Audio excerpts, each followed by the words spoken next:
हो जाए तो इस पूरी वीडियो को एकदम घोल कर पी जाइएगा, एग्जाम आपका बहुत आसानी से क्रैक हो जाएगा। चलिए, तो पहला प्रश्न आपकी स्क्रीन पर है कि सर्वप्रथम विषाणु यानी कि वायरस की खोज किसने की थी? तो इनका नाम साथियों क्या था? इवानोविस्की इनका नाम था और इन्होंने ही वायरस की खोज की थी, विषाणु की खोज की थी। उसके बाद देखिए, निम्नलिखित में से किसे वर्गीकी का पितामह कहा जाता है? तो लीनियस का नाम आपको यहाँ पर याद रखना है। क्यों? क्योंकि लीनियस को ही साथियों वर्गीकी का पितामह कहा जाता है, ये भी आपको मालूम होना चाहिए। पुष्पों के अध्ययन की अगर बात करें तो पुष्पों के अध्ययन को साथियों एंथोलॉजी कहा जाता है। क्या कहा जाता है? एंथोलॉजी कहा जाता है साथियों पुष्पों के अध्ययन को।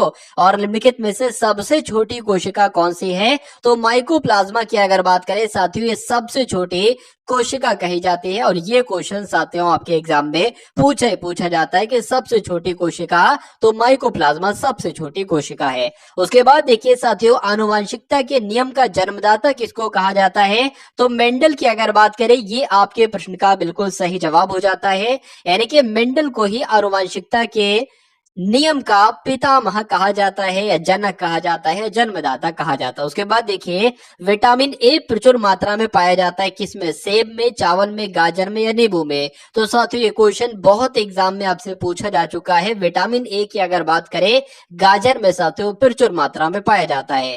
किस वैज्ञानिक ने सबसे पहले आवर्त सारणी का निर्माण किया? बताइए। देखिए, सबसे पहले अगर किसने आवर्त सारणी का निर्माण किया, तो मेंडलीव आपको लगाना, ये पॉइंट आपको साथियों मालूम होना चाहिए। उसके बाद देखिए, आधुनिक आवर्त नियम का प्रतिपादन किसने किया? यहां पर इससे पहले आपसे पूछा गया था कि जो सबसे पहले आवर्त सारणी का निर्माण किया गया वो किसके द्वारा किया गया? मेंडलीव के द्वारा किया गया। लेकिन अगर आपसे पूछा जाए आधुनिक आवर्त नियम का प्रतिपादन किसने किया, तो मोसले ने किया। इन दोनों के नाम आपको मालूम होना चाहिए, मेंडलीव ने क्या किया और मोसले ने क्या किया। उसके बाद देखिए, भूरा कोयला की अगर बात करें, यानी कि ब्राउन कोल की अगर बात करें, इसके नाम से साथियों किसे जाना जाता है? यानी कि किस प्रकार के कोयले को भूरा कोयला कहा जाता है? तो लिग्नाइट, आप लोग ध्यान रखेंगे, लिग्नाइट के नाम से जाना जाता है भूरा कोयला, ये आपको मालूम होना चाहिए। आंसर आपका बी के साथ जाएगा।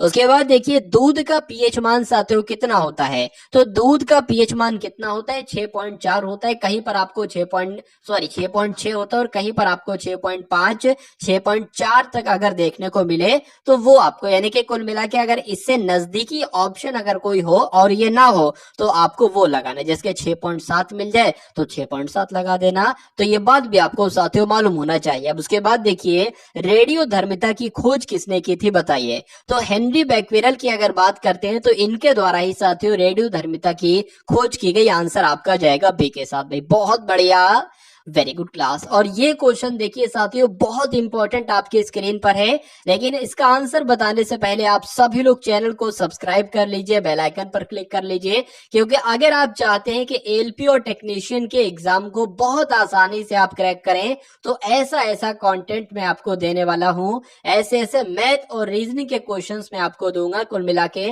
इतना आपको एक्सपर्ट बना दूंगा मैथ और रीजनिंग में कि साथियों पूरे, यानी कि 100% आप बिल्कुल सही सवाल करेंगे और 100% एक्यूरेसी के साथ ही करेंगे।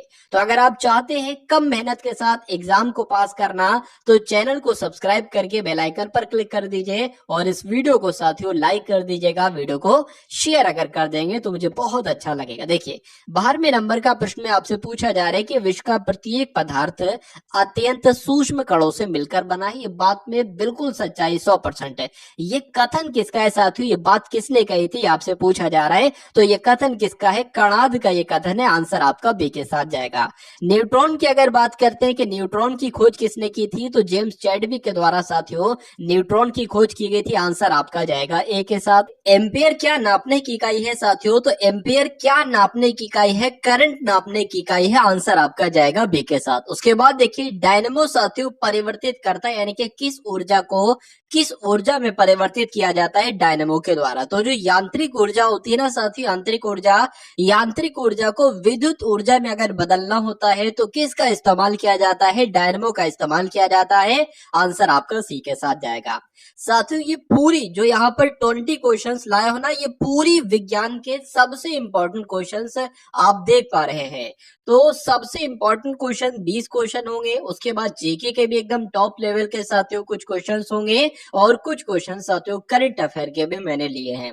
उसके अलावा फिर आपका रीजनिंग शुरू होगा, 25 क्वेश्चंस एकदम टॉप लेवल के, और 20 क्वेश्चन साथियों मैथ के होंगे, यानी कि कुल मिला के 75 क्वेश्चन साथियों एलपी के एग्जाम में पूछे जा रहे हैं। और ये 75 क्वेश्चंस का पूरा मॉक टेस्ट आप सभी को साथियों समर्पित कर रहा हूं। चलिए, तो ध्वनि तरंगों की प्रकृति अगर आपसे पूछी जाए कि ध्वनि तरंगों की प्रकृति कैसी होती है, तो अनुदैर्घ्य साथियों प्रकृति होती है। आंसर आपका बी के साथ जाएगा। सूर्य का प्रकाश हमारे पास लगभग कितने समय में पहुंचता है? तो साथियों 8 मिनट अगर ऑप्शन में आ जाए, सेकंड ना है, आंसर क्या है साथियों? 8 मिनट आए तो 8 मिनट ही आपको लगा देना है। उसके बाद देखिए अगले नंबर का प्रश्न आपकी स्क्रीन पर देखिए। यहाँ पर अगर बात करें कि सूर्य ग्रहण के समय सूर्य का कौन सा भाग दिखाई देता है? जब सूर्य ग्रहण लगता है तो उस समय जो सूर्य का भाग दिखाई देता है साथियों, उसको क्या कहा जाता है? किरीट कहा जाता है या कोरोना कहा जाता है? आंसर आपका बी के साथ जाएगा। इनमें से कौन सा पाषाण युग के 3 प्रमुख कालों के अंतर्गत नहीं आता है? तो नहीं आता है साथियों, देखिए आपने सुना होगा कि पुरा पाषाण काल भी होता है, उसके अलावा नव पाषाण काल भी होता है, और मध्य पाषाण काल भी होता है, लेकिन ताम्र पाषाण काल नहीं होता है। अब नहीं होता है तो यही आपका बिल्कुल सही जवाब हो जाता है। बहुत बढ़िया, very good class. Gautam Buddha ने अपना पहला उपदेश जो दिया था साथियों, वो कहां पर दिया था? वो सारनाथ में दिया था। आंसर आपका सी के साथ जाएगा। उसके बाद देखिए दिल्ली सल्तनत का सबसे बड़ा विस्तार किसके शासन काल में देखा गया? बहुत इंपॉर्टेंट क्वेश्चन है, यानी कि ऐसे कौन से शासक थे जिनका सबसे बड़ा शासन काल था दिल्ली सल्तनत में? तो मोहम्मद बिन तुगलक की अगर बात करते हैं साथियों, इनका सबसे लंबा शासन काल था दिल्ली सल्तनत में। आंसर आपका ए के साथ जाएगा। उसके बाद देखिए अगला प्रश्न है कि भारतीय राष्ट्रीय कांग्रेस के पहले यूरोपीय अध्यक्ष कौन थे? तो पहले यूरोपीय अध्यक्ष की अगर बात करें तो जॉर्ज यूले ही साथियों यूरोपीय अध्यक्ष थे पहले भारतीय राष्ट्रीय कांग्रेस के। इनमें से किसे भारत सरकार का पहला विधि अधिकारी माना जाता है? जो अटॉर्नी जनरल होते हैं ना साथियों, अटॉर्नी जनरल यानी कि महान्यायवादी, इनको ही माना जाता है भारत सरकार का पहला विधि अधिकारी। उसके बाद देखिए अगला प्रश्न है डांडिया की अगर बात करते हैं, नाम आपने बहुत सुन रखा होगा। तो भारत के किस राज्य का ये एक पारंपरिक लोक नृत्य है? तो ये लोक नृत्य तो गुजरात में किया जाता है। डांडिया नाम का लोक नृत्य कहां पर किया जाता है? गुजरात में किया जाता है साथियों, आपको मालूम होना चाहिए। अब उसके बाद देखिए रेलवे बोर्ड के वर्तमान अध्यक्ष कौन है? तो रेलवे बोर्ड के वर्तमान अध्यक्ष की अगर बात करते हैं तो जय वर्मा सिन्हा कौन है? रेलवे बोर्ड के अध्यक्ष हैं। चलिए, तो कुल मिला के साथियों रेलवे का ही आपका एग्जाम है, आरआरबी का ही आपका एग्जाम है, तो ये क्वेश्चन आपसे पूछा जा सकता है, आप लोग ध्यान रखेंगे। उसके बाद देखिए अब कुछ चुनिंदा क्वेश्चन आप लोग देखेंगे करंट अफेयर के, जो आपके एग्जाम में आपको डायरेक्ट देखने को मिलेंगे। ये क्वेश्चन बहुत इंपॉर्टेंट था कि मुख्यमंत्रियों की एक तरीके से लोकप्रियता रेटिंग जारी की गई है, तो इसमें सबसे पहले नंबर पर साथियों कौन से मुख्यमंत्री आए हैं? तो नवीन पटनायक पहले नंबर पर आए हैं। पहले नंबर पर तो ये हो गए योगी आदित्यनाथ जी साथियों दूसरे नंबर पर आए हैं, और हेमंत बिस्वा जी की अगर बात करें तो ये तीसरे नंबर पर आए हैं। उसके बाद देखिए हाल ही में किस राज्य के मुख्यमंत्री ने वन मित्र योजना शुरू की है? तो वन मित्र योजना की अगर बात करें हरियाणा सरकार के द्वारा वन मित्र योजना शुरू की गई है। आंसर आपका सी के साथ जाएगा। उसके बाद देखिए साथियों सुतूर यात्रा महोत्सव 2024 ये कहां पर शुरू हुआ है? तो ये कहां पर शुरू हुआ है साथियों बताने की कोशिश करेंगे आप सब लोग। देखिए और बताइए साथियों सही जवाब आपका यहाँ पर क्या हो सकता है, बताइए। तो ध्यान रखेंगे साथियों कर्नाटक आपके इस प्रश्न का बिल्कुल सही जवाब हो जाएगा, यानी कि सुतूर यात्रा महोत्सव 2024 ये कर्नाटक में ही शुरू की गई है। हाल ही में अलेक्जेंडर स्टब ने किस देश के राष्ट्रपति का चुनाव जीता है? यानी कि फिनलैंड की अगर बात करते हैं तो पूछा जाए फिनलैंड के राष्ट्रपति किसको बनाया गया है? तो अलेक्जेंडर स्टब जो है ना ये फिनलैंड के राष्ट्रपति बने हैं, आपको मालूम होना चाहिए। आंसर आपका जाएगा ए के साथ। अब उसके बाद देखिए अगले नंबर का प्रश्न है, इसके बाद से साथियों मैथ और रीजनिंग के क्वेश्चंस आपके शुरू हो जाएंगे। निम्नलिखित में से किस क्षेत्र में सार्वजनिक उपलब्धि के लिए भारत सरकार द्वारा अर्जुन पुरस्कार दिया जाता है? अर्जुन पुरस्कार किस क्षेत्र में दिया जाता है? तो खेल के क्षेत्र में साथियों अर्जुन पुरस्कार दिया जाता है, इसलिए आंसर आपका जाएगा ऑप्शन नंबर सी के साथ। भाई बहुत बढ़िया, वेरी गुड क्लास। तो अब साथियों आप लोग देखेंगे 25 क्वेश्चंस रीजनिंग के, और देखिएगा कि इन 25 क्वेश्चन अगर ऐसे ही 25 क्वेश्चन आपके एग्जाम में आ जाते हैं, रियल एग्जाम में आ जाते हैं, तो कितना स्कोर आपका हो पाता है, कितने क्वेश्चन आप 25 में से बिल्कुल सही कर पाते हैं। तो रीजनिंग का पहला सवाल आपकी स्क्रीन पर है कि वो आरेख आपको चुनना है जो कॉलेज के छात्रों गायकों और नर्तकों के बीच संबंध का सही निरूपण करता है। देखिए और बताइए सही जवाब आपका क्या होगा। कॉलेज के छात्र का है ना, मान लेते हैं साथियों क्या हो जाएंगे, आपके कॉलेज के छात्र हो जाएंगे। गायक मान लीजिए साथियों क्या हो जाएंगे, गायक आपके, देखिए कुछ गायक ऐसे होंगे जो कॉलेज के छात्र होंगे, कुछ गायक ऐसे होंगे जो कॉलेज के छात्र नहीं होंगे। उसके बाद कहा गया है कि नर्तक भी हैं। अच्छा भाई, तो कुछ अगर बात करें साथियों, कुछ नर्तक ऐसे होंगे जो गायक भी होंगे, कुछ नर्तक ऐसे होंगे जो कॉलेज के छात्र भी होंगे, और कुछ नर्तक ऐसे होंगे जो साथियों ना तो कॉलेज के छात्र होंगे और ना गायक होंगे। तो वो ये हो गए। तो कुल मिला के इस टाइप का साथियों आपको आरेख कहां पर नजर आ रहा है, तो ऐसा तो आपको ऑप्शन नंबर सी में नजर आ रहा है, तो यही आपका बिल्कुल सही जवाब हो जाता है। अब उसके बाद देखिए, कपड़े का संबंध साथियों जैसे धागे का संबंध जैसे कपड़े से है, वैसे ही तार का संबंध किससे होगा? छन्नी से, जाली से, रस्सी से, या साथियों टेलीग्राफ से? बताइए। देखिए एक तरीके से यहाँ पर अगर बात करें तो धागों से ही कपड़ा बनाया जाता है, ठीक है। तो तार से क्या बनता है? तार से छन्नी बनती है, जाली बनती है, तो जाली साथियों सबसे ज्यादा उपयुक्त उत्तर होगा। रस्सी भी नहीं, टेलीग्राफ भी नहीं, यानी कि जो इसका संबंध है ना वही इससे इसका संबंध है। आंसर आपका अगर है ऑप्शन नंबर बी के साथ तो बिल्कुल करेक्ट है। अब एक और देख लीजिए उसके बाद कि कैंची और कपड़े का वही संबंध है जो पत्थर और ग्राइंडर का है, या कुल्हाड़ी और लकड़ी का है, या छुरी और पत्थर का है, या बंदूक और शिकार का है। मैं कह सकता हूं साथियों कैंची से कपड़ा काटा जाता है और कुल्हाड़ी से लकड़ी काटी जाती है।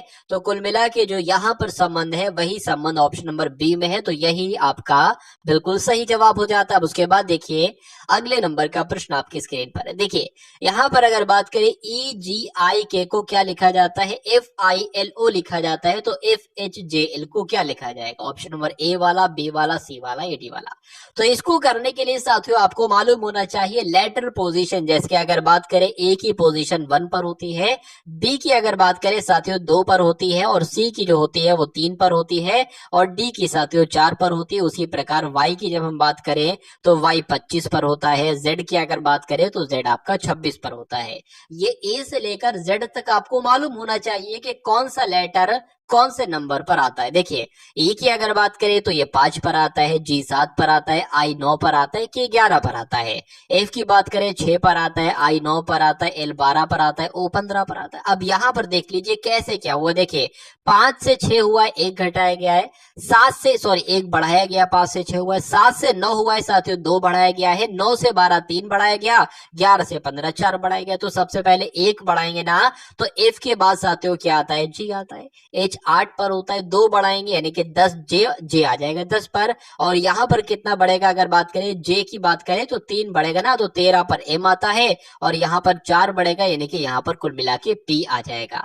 एल क्योंकि 12 पर होता है, और 4 बढ़ाओगे इसमें साथियों तो आपका 16 आ जाएगा, 16 यानी कि पी आ जाएगा। तो GJMP कहां पर लिखा हुआ है? GJMP ऑप्शन नंबर डी में लिखा हुआ है, तो यही आपका बिल्कुल सही और बिल्कुल सटीक जवाब हो जाता है। देखिए अब उसके बाद देखिए साथियों के 371 को 150 लिखा जा सकता है, तो 468 को क्या लिखा जाएगा? 247, 357, 246 या 345?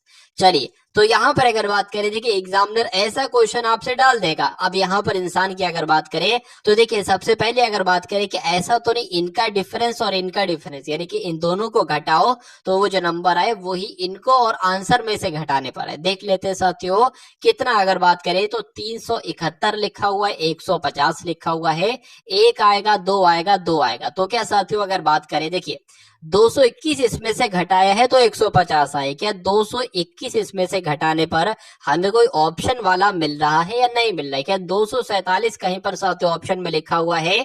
तो बिल्कुल लिखा हुआ है साथियों। आंसर आपका जो जाएगा वो ऑप्शन नंबर ए के साथ जाएगा। उसके बाद अगर बात करें, देखिए क्या कोई और लॉजिक यहाँ पर लग रहा है इसको करने का? देखिए मुझे ऐसा लग रहा है कि यहाँ पर 2 को घटाया गया, यहाँ पर 2 को घटाया गया, तो यहाँ पर अगर 2 को घटाओगे तो 2 आ जाएगा, यहाँ पर 2 को घटाओगे तो 4 आ जाएगा। और अगर बात करें इसमें साथियों 1 घटाया गया है तो इसमें भी जब 1 घटाएंगे तो यहाँ पर 7 आ जाएगा। तो ऐसे भी 247 आ रहा है और डिफरेंस एक निकाला था वैसे भी 247 ही आ रहा था। तो कुल मिला के जिन्होंने भी यहाँ पर ऑप्शन नंबर ए का चयन किया था तो सभी का आंसर बिल्कुल करेक्ट हो जाता भाई। बहुत बढ़िया, वेरी गुड क्लास। साथियों अगर आप चाहते हैं कि इस बार आपका एएलपी में बहुत आराम से सिलेक्शन हो जाए तो ये डेली आपको साथियों एक मॉक टेस्ट दिया जाएगा एएलपी और टेक्नीशियन के लिए। मेरा मानना है साथियों अगर आप चाहते हैं सिलेक्शन लेना तो आपको सिलेक्शन मिलेगा। और ऐसा भी नहीं साथियों कि बहुत अथाह मेहनत आपको कराई जाएगी, आपको सिर्फ वही चीजें पढ़ाई जाएंगी, वही मैथ और कॉन्सेप्ट के क्वेश्चन साथियों आपको कराए जाएंगे, मैथ और रीजनिंग आपको कराई जाएगी जो एग्जाम के पॉइंट ऑफ व्यू से सबसे इंपॉर्टेंट है और एग्जाम में हर बार आपसे पूछा जाता है, वो क्वेश्चन आपको साथियों करवाए जाएंगे। तो आपको बहुत ज्यादा टेंशन नहीं लेना है साथियों, बहुत ज्यादा टेंशन नहीं लेना, आपको सिर्फ वही चीजें पढ़ना है जो एग्जाम में आपसे पूछे जाती हैं। चलिए तो साथियों चैनल को आप सभी लोग सब्सक्राइब करके बेल आइकन पर क्लिक कर लीजिए क्योंकि ऐसा मॉक टेस्ट आपको डेली देखने को मिलेगा। चलिए तो 36वें नंबर का प्रश्न है, कहा जा रहा है कि एक घड़ी में 1:30 हुआ है, कह सकते हैं एक घड़ी में 1:30 बज रहा है। यदि मिनट की सुई दक्षिण की ओर है तो घंटे की सुई किस दिशा में होगी? देखिए 4 दिशाएं मैं आपको बता देता हूं। आपसे अगर कोई कहे कि भैया पूरब की तरफ जाइए तो आप जा सकते हो, आपसे कोई कहे दक्षिण की तरफ जाइए आप जा सकते हो। पहले मैं आपको दिशा बता देता हूं। मान लीजिए आप कहां पर बैठे हैं, आप अपने एग्जाम हॉल में बैठे हैं, तो आपको क्या पता है कि किधर पूरब है, किधर उत्तर है, किधर दक्षिण है। तो मान लीजिए आप ये बैठे हो, आपका पूरब साथियों हमेशा इस तरफ होगा। उत्तर की अगर बात करें, उत्तर आपका हमेशा इस तरफ होगा। और दक्षिण की अगर बात करें, दक्षिण आपका साथियों हमेशा इस तरफ होगा। और पश्चिम की अगर बात करें आपका इस तरफ होगा। अगर मैं आपसे ये कहूं कि 5 किलोमीटर चलिए उत्तर पूरब की तरफ तो आप इधर चलेंगे। अगर मैं आपसे कहूं पश्चिम उत्तर की तरफ 2 किलोमीटर चलिए तो आप इधर चलेंगे। खैर ये तो मैंने आपको बतला दिया। चलिए अब दूसरी बात की अगर बात करें, देखिए अब पृष्ठ पर हम लोग आ जाते हैं। एक घड़ी में 1:30 बजा है, मान लीजिए साथियों ये क्या है, ये घड़ी है।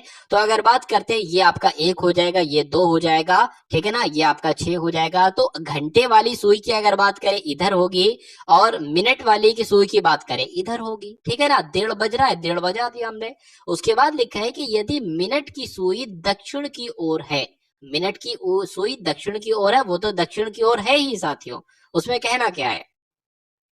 तो घंटे की सुई किस दिशा में होगी? अब घंटे की सुई यानी कि ये इसकी दिशा क्या है, तो मैं आपको साथियों बता चुका हूं। अगर बात करें ऐसा आ जाए, आप यहां पर हो, ये दक्षिण है और ये क्या हो जाएगा, ये आपका पूर्व हो जाएगा, ये क्या हो जाएगा, ये उत्तर हो जाएगा। तो इस दिशा के बारे में पूछा गया है कि ये कौन सी दिशा है, तो ये तो उत्तर पूर्व है ना। तो उत्तर पूर्व ही आपका राइट आंसर हो जाएगा। और ये कौन से ऑप्शन में लिखा हुआ है? ऑप्शन नंबर डी में लिखा हुआ है। तो जिनका आंसर यहाँ पर ऑप्शन नंबर डी है तो बिल्कुल करेक्ट भाई, बहुत बढ़िया, वेरी गुड क्लास। चलिए अब उसके बाद देखिए अगले नंबर का साथियों सवाल आपकी स्क्रीन पर है, देखिए और बताइए सही जवाब आपका क्या होगा। कि यदि हवा को जल कहा जाए, जल को लाल कहा जाए, लाल को फल कहा जाए, फल को आम कहा जाए, तो मछली कहाँ रहेगी? देखिए मछली कहाँ रहती है? मछली रहती है जल में। मछली कहाँ रहती है? मछली रहती है जल में। और प्रश्न में जल को क्या कहा गया है? जल को क्या कहा गया है कि लिखा है ऐसा कहीं क्या? जल कहा जाए, जल को लाल कहा जाए, जल को साथियों लाल कहा जा गया है। तो लाल ही आपका बिल्कुल सही जवाब हो जाएगा। यानी कि लाल कौन से ऑप्शन में है? ऑप्शन नंबर सी में है। तो जिनका आंसर यहाँ पर सी है तो बिल्कुल करेक्ट है। अब उसके बाद देखिए अगला प्रश्न आपकी स्क्रीन पर है कि संजीव पूरब की ओर 50 मीटर चलता है। देखिए डायरेक्शन का क्वेश्चन है ना, जैसे जैसे वो कह रहा है वैसे वैसे आप कर दो। संजीव पूरब की ओर चला और डायरेक्शन में आपको बता चुका हूं साथियों कि पूरब किधर उत्तर किधर होता है, सब कुछ बता चुका हूं।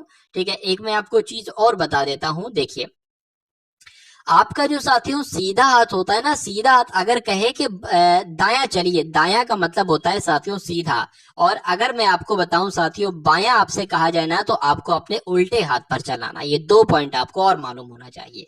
देखिए संजीव पूरब की ओर 50 मीटर चला दिया, अब उसने दाहिनी ओर मुड़ा। दाहिनी का मतलब क्या होता है, दाहिनी कह लो या दायां कह लो, दाहिनी मतलब सीधा होता है। तो वो इधर की तरफ मुड़ा और 30 मीटर चला, तो 30 मीटर हमने चला दिया। अब फिर से वो दाहिनी ओर मुड़ा, अब उसका दाहिना क्या होगा, दाहिनी ओर मुड़ा है और 50 मीटर चलता है, यानी कि अब वो साथियों दाहिनी ओर मुड़ा है और 50 मीटर चलकर साथियों अब वो यहां पर आ गया है। चलिए, तो पूछा यह जा रहा है कि अब वह अपनी मूल स्थिति से, मूल स्थिति वो थी जहां से उसने चलना शुरू किया था, तो मूल स्थिति से कितनी दूर पर है, यानी कि इसकी दूरी आपसे कुल मिलाकर पूछी जा रही है। तो देखिए जो जितनी दूरी ये होगी, अरे भाई उतनी दूरी ही तो ये होगी, तो कुल मिला के 30 मीटर साथियों आपका राइट आंसर आ जाएगा। और 30 मीटर की अगर बात करें कौन से ऑप्शन में है, तो ऑप्शन नंबर सी वाले में। अब उसके बाद देखिए अगले नंबर का क्वेश्चन आपकी स्क्रीन पर है। यहाँ पर अगर बात करें सबसे पहले 2 आया है, फिर 4 आया है, फिर 12 आ गया, फिर 48 आ गया, फिर 240 आ गया। तो यहाँ पर आपको बताना है क्या आएगा।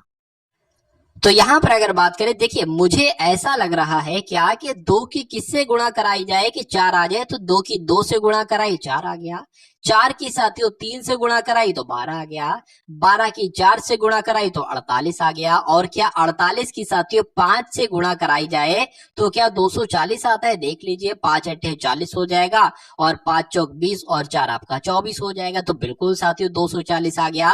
तो अब निश्चित तौर पर यह पक्का हो गया कि 240 की गुणा हमें 6 से करना पड़ेगी, तो 0 आ गया, 6 चौक आपका 24 हो गया, 6 दूना 12 और 2 आपका 14 हो गया। तो कुल मिला के यहाँ पर जो नंबर आएगा वो 1440 आएगा। तो क्या 1440 कहीं ऑप्शन में है, देख लेते हैं एक बार साथियों। ऑप्शन तो इसके गायब हो गए, ऑप्शन तो इसके गायब हो गए, कोई दिक्कत नहीं साथियों, 1440 ही आपका बिल्कुल सही जवाब हो जाता। भाई बहुत बढ़िया, वेरी गुड क्लास। चलिए अब उसके बाद देखिए अगले नंबर का प्रश्न आपकी स्क्रीन पर है कि उन छात्रों में से जिन्होंने कक्षा का टेस्ट उत्तीर्ण किया है, अभिषेक ऊपर से 70वां है। तो साथियों मान लेते हैं साथियों ये आपका आ गया, ये कौन, ये 70वां नंबर आ गया, और यहाँ पर कौन हो गया, यहाँ पर आपका अभिषेक हो गया, यानी कि इसकी जो रैंक है ना ऊपर से पहला दूसरा तीसरा ऐसे 70वां नंबर पर, 17 नंबर पर है, और नीचे से 31वां नंबर है। नीचे से इसका क्या नंबर है, नीचे से साथियों इसका 31वां नंबर है।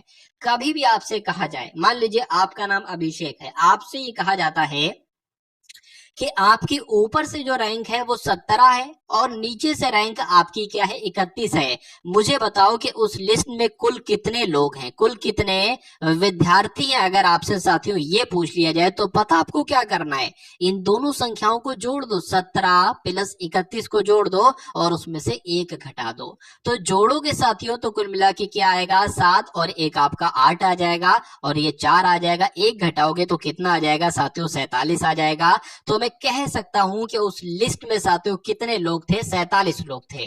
अच्छा अब कहा क्या जा रहा है ये भी देख लीजिए, अगर 8 छात्र फेल हो गए, अच्छा ये जो कहा गया ना कि उन छात्रों में से जिन्होंने कक्षा का टेस्ट पास किया है, उस वो नंबर है, ये जो निकल कर आए हैं ना, ये वो नंबर निकल कर आए जो कक्षा का टेस्ट पास किया है। उन लोगों में से अभिषेक ऊपर से 70वां है और नीचे से 31वां है, यानी कि कुल मिला के 47 लोग पास हुए हैं। उसके बाद कहा गया है कि अगर 8 छात्र फेल हो गए थे तो कक्षा में कुल कितने छात्र हैं। 47 में अभी फेल वाले छात्र नहीं ऐड हैं, लेकिन हाँ अब ऐड हो गए हैं। तो अगर बात करें इनको टोटल कर लीजिए साथियों, ये आपका 55 आ जाएगा। यानी कि मैं कह सकता हूं कि कुल मिला के जो छात्र हैं, फेल वाले भी और पास वाले भी, वो कितने हैं साथियों, वो 55 है, और 55 आपका ऑप्शन नंबर बी बिल्कुल सही जवाब हो जाता। भाई बहुत बढ़िया, वेरी गुड क्लास। किसी फोटो की ओर संकेत करते हुए विनोद ने कहा, यानी कि एक फोटो है, ठीक है, एक फोटो है मान लेते हैं साथियों, और इस फोटो की तरफ संकेत करते हुए विनोद कहते हैं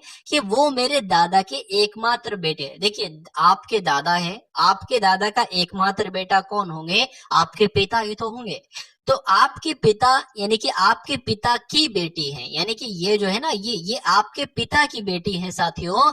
तो विनोद उस फोटो वाली लड़की से कैसे संबंधित है, यानी कि वो लड़की साथियों क्या कहेगी, तो वो लड़की क्या कहेगी साथियों, एक तरीके से ये आपसे पूछा जा रहा है। बताइए, तो वो लड़की तो भाई ही कहेगी, और चचेरा भाई भी नहीं कहेगी, वो सगा भाई कहेगी साथियों। आंसर आपका जाएगा ए के साथ, यानी कि दादा का एकमात्र बेटे कौन होंगे, आपके पिता होंगे। तो आपके पिता की जो बेटी है वो जाहिर सी बात है आपकी कौन हुई, आपकी बहन हुई। तो यहाँ पर पूछा यह गया है कि विनोद उस फोटो वाली लड़की से कैसे संबंधित होगा, यानी कि जहां पर से आ जाए ना और उससे पहले जो शब्द आ जाए, तो आपको ये देखना है कि ये क्या कहेगा इस बंदे को। तो लड़की क्या कहेगी, वो तो भाई ही कहेगी, इसलिए सही जवाब आपका जाएगा ऑप्शन नंबर ए के साथ। अब उसके बाद देखिए अगले नंबर का प्रश्न आपकी स्क्रीन पर है। यहां पर अगर बात करें, देखिए जो ट्राइंगल में जितने भी नंबर आपको दिख रहे हैं ना, सॉरी ट्रायंगल की अगर बात करें, जितने भी नंबर आपको दिख रहे हैं वो सब क्या है, वो सब डॉक्टर हैं, जिसके 25 एक डॉक्टर है, 10 नंबर भी एक डॉक्टर है,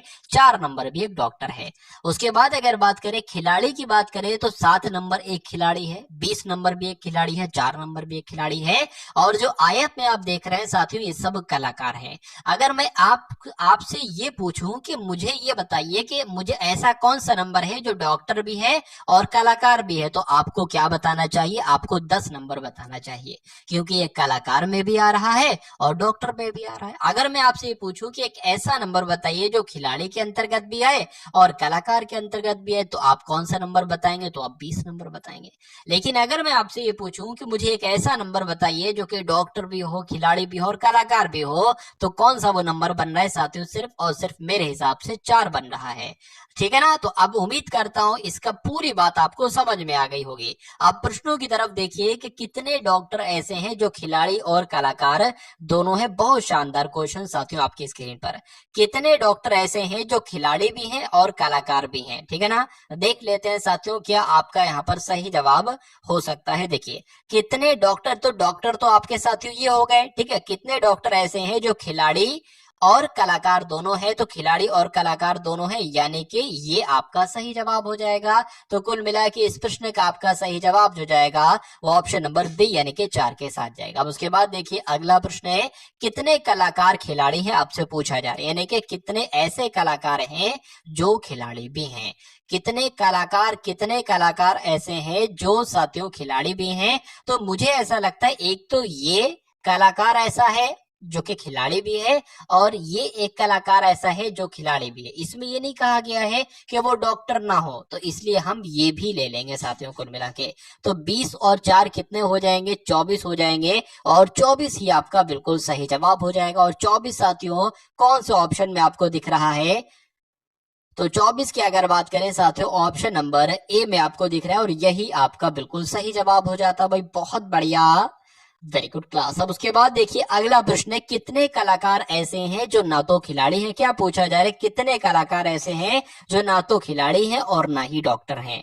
चलिए तो इसका भी साथियों सही जवाब आपको देख लेते क्या हो सकता है। क्या पूछा गया था कि कितने कलाकार हैं जो खिलाड़ी भी ना हो और डॉक्टर भी ना हो। चलिए तो यहां पर अगर बात करते हैं साथियों कितने कलाकार ऐसे, तो मुझे तो सिर्फ ऐसा 40 दिख रहा है जो कि खिलाड़ी भी नहीं है और डॉक्टर भी नहीं है। तो आंसर आपका जो जाएगा वो किस ऑप्शन के साथ जाएगा, देख लेते हैं साथियों। 40 ऑप्शन के साथ जाएगा, और 40 ऑप्शन कहां पर है, ऑप्शन नंबर डी में है। उसके बाद देखिए अगला प्रश्न आपकी स्क्रीन पर है। देखिए यहां पर देखिए जब हम बात करते हैं साथियों इस क्वेश्चन के सही जवाब की क्या हो सकता है, बताइए।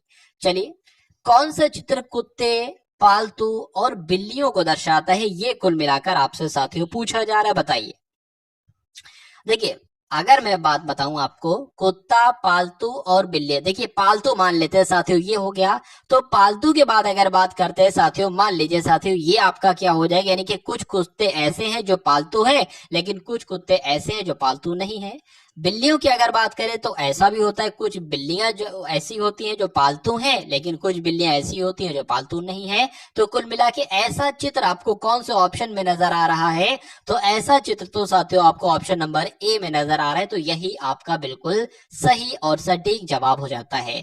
कौन सा चित्र मेजे, कुर्सियों और फर्नीचर को दर्शाता है, ये आपसे अब साथियों पूछा जा रहा है। बताइए। देखिए फर्नीचर मान लेते ये हो जाएगा और फर्नीचर के अंतर्गत ही मेजे भी आ जाएंगी, कुर्सी भी आ जाएगी। तो ऐसा साथियों चित्र आपको कौन सा नजर आ रहा है, तो ऐसा चित्र आपको साथियों ऑप्शन नंबर सी नजर आ रहा है। तो ये कुल मिला के आंसर जो होगा ना वो इसमें से साथियों होगा, किसमें से, इसमें से ऑप्शन नंबर सी होगा, जो कि ऑप्शन नंबर सी में ही लिखा हुआ है। उसके बाद देखिए कौन सा चित्र बैगन, मांस और सब्जियों को सही तरीके से दर्शाता है। अब देखिए साथियों और बताइए सही जवाब आपका क्या होगा। देखिए कौन सा चित्र बैगन, मांस, सब्जी, मान लेते हैं सब्जियां आपकी ये हो गई और सब्जियों के अंतर्गत ही बैगन आता है, लेकिन मांस तो एक अलग चीज है। तो ऐसा आपको साथियों आरेख कौन से ऑप्शन में नजर आ रहा है, ये एक बार हम लोग साथियों देख लेते हैं। तो ऐसा कहां पर है साथियों, ऐसा तो आपका ऑप्शन नंबर डी में है। तो देख लेते हैं साथियों, डी है आपका आंसर। कहां पर, डी आपका जो लिखा है ना वो ऑप्शन नंबर सी में लिखा है। तो ऑप्शन नंबर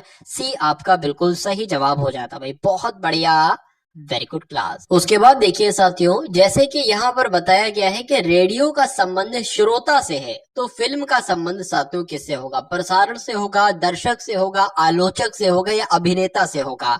तो यहाँ पर अगर बात करें साथियों, श्रोता का यानी कि रेडियो का संबंध जैसे श्रोता से है वैसे फिल्म का संबंध होगा दर्शक से, इसलिए सही जवाब आपका जो जाएगा वो ऑप्शन नंबर बी के साथ जाएगा। उसके बाद देखिए साथियों, अगले नंबर का प्रश्न आपके स्क्रीन पर है। अगर बात करें कि गाय का संबंध किससे है, गाय का संबंध यहाँ पर बताया गया है बछड़े से है, तो शेरनी का संबंध किससे होगा। देखिए गाय के बच्चे को एक तरीके से कहा जाता है बछड़ा, तो शेरनी के बच्चे को क्या कहा जाएगा साथियों, शेरनी के बच्चे को कहा जाता है शावक। तो जिन लोगों का भी आंसर यहाँ पर, जो लोग भी साथियों ऑप्शन नंबर डी के साथ है तो बिल्कुल करेक्ट हो जाता है। अब उसके बाद देखिए अगले नंबर का प्रश्न आपके स्क्रीन पर है, देखिए और बताइए सही जवाब आपका क्या होगा। बताइए। देखिए यहाँ पर अगर बात करें कि कब का संबंध किससे है, समय से है, यानी कि कब कहा जाएगा तो समय बताया जाएगा। अब अगर कहाँ पूछा जाए तो क्या बताया जाएगा, घन बताया जाएगा, दिन बताया जाएगा, घड़ी बताया जाएगा या स्थान बताया जाएगा। तो कहाँ पूछा जाएगा तो साथियों स्थान बताया जाएगा, और कब पूछा जाएगा तो समय बताया जाएगा। तो कुल मिला के जवाब अगर आपका भी ऑप्शन नंबर डी के साथ तो बिल्कुल करेक्ट है। अब उसके बाद देखिए अगले नंबर का प्रश्न आपकी स्क्रीन पर है, कथन है आपके सामने और दो निष्कर्ष आपके सामने, आपको देखना है कथन को पढ़ने के बाद कौन सा निष्कर्ष सही है और कौन सा निष्कर्ष गलत है। यहाँ पर कहा गया है कि सभी कैंची, मान लेते हैं साथियों ये क्या हो जाएंगी, ये कैंची हो जाएंगी। चलिए, तो कहा गया है कि सभी कैंचियां जो है साथियों, वो सभी कैंचियां क्या है, सभी कैंचियां चाकू हैं, तो सभी कैंची हमने चाकू बना ली। कुछ कैंची तलवार है, मान लेते साथियों क्या, मान लेते साथियों इतनी आपकी क्या हो जाएंगी, इतनी कैंचियां आपकी क्या हो जाएंगी साथियों, इतनी कैंचियां आपकी तलवार हो जाएंगी। चलिए अब देख लेते हैं निष्कर्ष की अगर बात करते हैं ना साथियों कि कुछ चाकू तलवार हैं, कुछ चाकू तलवार है। देखिए इतनी कैंचियां क्या हो गई आपकी, इतनी कैंचियां आपकी क्या हो गई साथियों, अगर बात करें तलवार हो गई, बिल्कुल सही। तो ये वाला हिस्सा साथियों क्या कहलाएगा, ये भी तो चाकू ही है ना।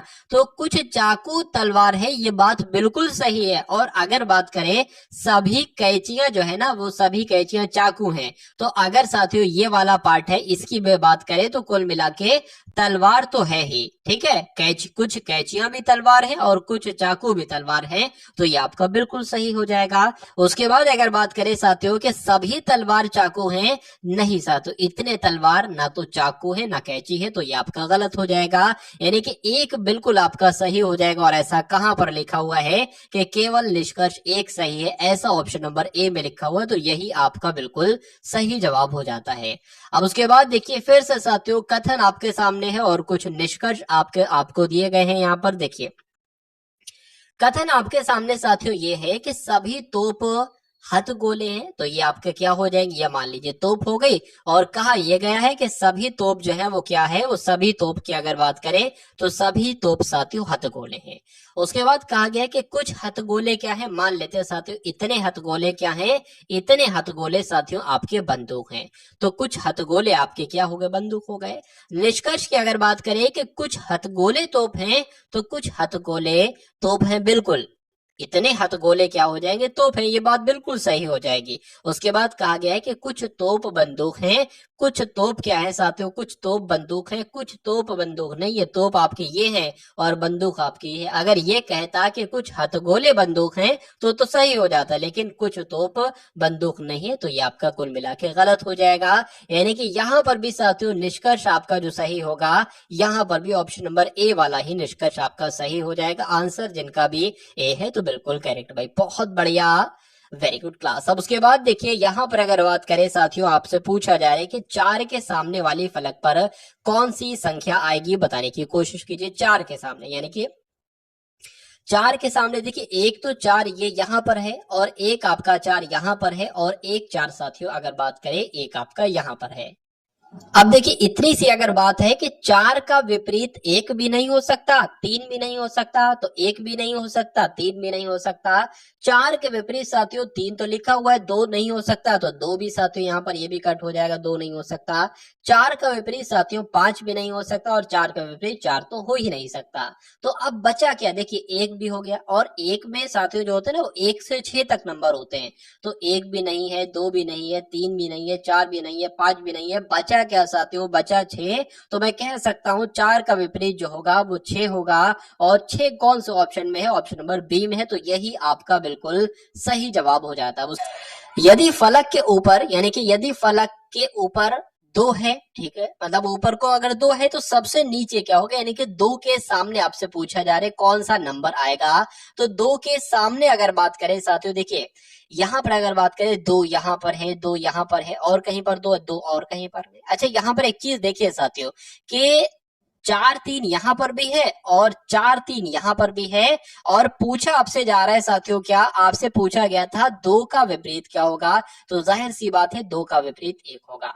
अगर 2 भुजाएं साथियों आपको मिल जाती है सेम सेम 4 3 और एक संख्या यहाँ पर होगी, एक संख्या यहाँ पर, कुल मिला के यहाँ पर होगी, तो अगर इसका 1 का विलोम पूछा जाता तो 2 होता और 2 का विलोम पूछा जाता तो 1 होगा। तो कुल मिला के अगर बात करें साथियों, इस सवाल का आंसर आपका जो जाएगा वो किस ऑप्शन के साथ जाएगा, यानी कि पूछा आपसे क्या गया था साथियों कि 2 का विपरीत क्या होगा, तो 2 का विपरीत होगा 1, और जिनका भी आंसर यहाँ पर डी है तो बिल्कुल करेक्ट भाई, बहुत बढ़िया, वेरी गुड क्लास। अब उसके बाद देखिए अगले नंबर का प्रश्न आपकी स्क्रीन पर है। अगर बात करें कि सरोज नीलम की सास है, क्या कहा गया है कि सरोज जो है ना साथियों ये नीलम की सास है। मान लेते हैं साथियों ये क्या है, ये नीलम है, ठीक है ना, ये नीलम है। अच्छा नीलम का यहाँ पर कोई पति होगा और इस पति की साथियों क्या है, इस पति की माँ है, माँ है, इनका नाम है साथियों सरोज। अरे भाई तभी तो होगा नीलम की सास, तभी तो हो पाएंगे सरोज। सरोज का कोई बेटा होगा, बेटे की ये बेबी होगी। उसके बाद कहा गया है कि नीलम सोनू की भाभी है, यानी कि जो नीलम है ना, नीलम ये सोनू की भाभी, यानी कि इसका इसका कोई भाई होगा जिसका नाम सोनू है, तभी तो भाभी होगी, तभी तो भाभी होगी। उसके बाद कहा गया है कि सोनू कुंवर का पुत्र है। सोनू जो है ना साथियों ये कुंवर का पुत्र है, सोनू कुंवर का पुत्र है। अच्छा अच्छा अच्छा समझ में आ गया। तो कुंवर साथियों यहाँ पर आ जाएंगे, यानी कि मैं कह सकता हूं कि सोनू कुंवर का पुत्र। देखिए सोनू की माता का नाम है सरोज, सोनू के पिता का नाम है कुंवर, और इन दोनों के 2 बच्चे हैं, एक तो ये है और एक ये है। कुल मिला के पूछा क्या जा रहा है कि सरोज का कुंवर से क्या संबंध है, यानी कि कुंवर क्या कहेगा सरोज को, तो कुंवर क्या कहेगा सरोज को, अरे भाई बेटी की बीवी है तो बहू ही तो कहेगा, बहू कहेगा साथियों ना, बहू कहेगा।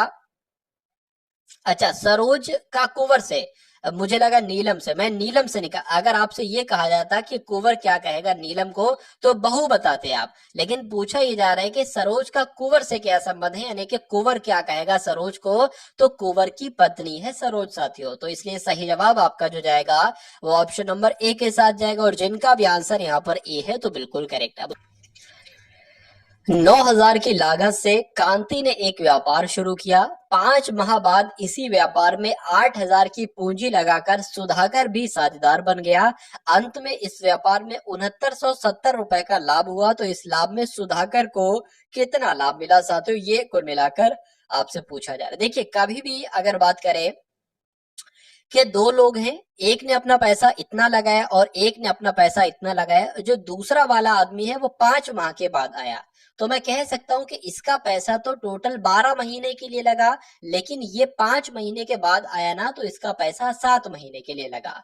तो यहाँ पर अगर बात करें साथियों, देखिए दो लोग हैं, एक तो कांता है और एक सुधाकर है।